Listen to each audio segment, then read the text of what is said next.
नमस्कार मु रश्मिता आपण मानकु मो नुआ यूट्यूब चैनल रे स्वागत जनाउची।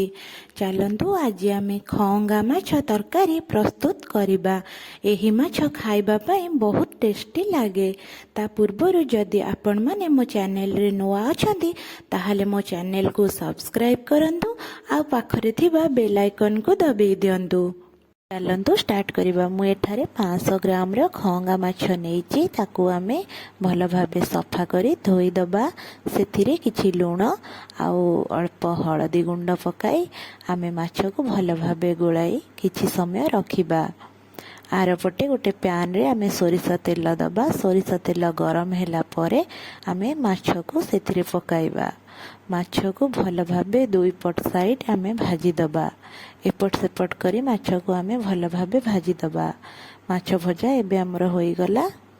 एबे गोटे कड़ाई रे आमे किछि तेल दबा। तेल गरम ହେଲା ପରେ आमे काटी की रखिथिबा दुईटी आलू को सेथिरे देई आमे भल भाबे आलू को भाजी दबा।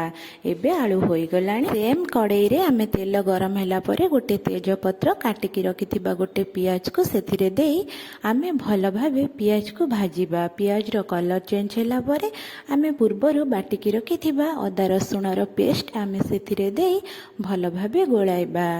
तापरे आमे काटी की रखिथिबा गोटे टमाटो को सेथिरे दबा। एबे आमे स्वाद अनुसार लूण आउ किछि हळदी गुंड लंका गुंड चिकन मसला पकाइबा। तापरे मसला को आमे भल भाबे कसिबा।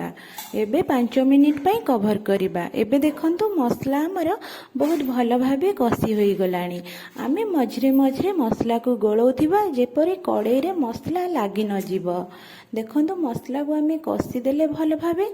तापरे आमे भाजी की रखिथिबा आलू को सेथिरे पकाइबा। एबे आलू आ मसला को आमे भल भाबे गोळाइबा। देखंतु आलू जेपरि मसला सब भल भाबे कसी होई जीवो आमे ताकू किछि समय कवर करिबा। एबे कवर खोली देखिबा आलू एबे मसला सह भल भाबे कसी होई गलानी। देखंतु आलू एबे भल भाबे हमर कसी होई गलानी।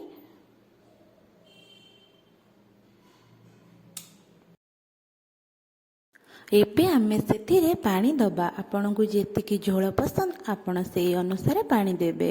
मु एठारे अल्प पानी देइची। तापरे आमे ताकू किछि समय फुटिबा पई छाडी दबा। देखंतु तरकारी एबे फुटी गलानी। आमे सेथिरे भाजी की रखिथिबा माछ को आमे पकाइबा। मु एठारे भजा माछ को पकेइ देली। तापरे आमे ताकू किछि समय पई कवर करिबा। कवर खोली एबे देखिबा माछ तरकारी हमर होई गलानी। देखंतु आलू भी बहुत भल भाबे सिझी गलानी। एबे आमे काटी की रखिथिबा किछि धनिया पत्र आ गरम मसला को पकाइबा। एबे तरकारी हमर रेडी होई जाईची। एहा को आपण माने भात आ रुटी सह खाइ परिबे। जदि आज रही रेसिपीटी आपण माननको भल लागिची ताहाले लाइक सांग मानक सह शेयर आ सब्सक्राइब निश्चिंत करंतु।